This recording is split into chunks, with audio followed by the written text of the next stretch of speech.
The memory bank is like a mini journal of highlights. There are 27 spaces to hold your favorite memories from 2025.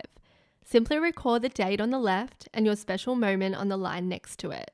It's a wonderful way to build the habit of self-reflection and gratitude. If 27 spaces isn't enough, you can continue this keepsake on the next page. And by the end of the year, you'll have a beautiful time capsule of memories that you can read back on as you prepare for the year ahead. At the back of your planner, you'll find 1 date tracker, 4 blank checklists, 4 lined pages, and 4 dot grids.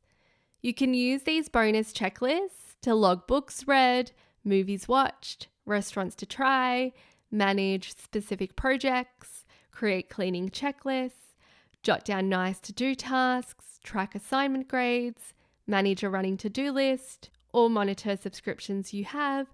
The possibilities are endless. The additional column is perfect for writing dates, ratings, costs, or notes, and there are no headings, so you can customize this space according to your needs.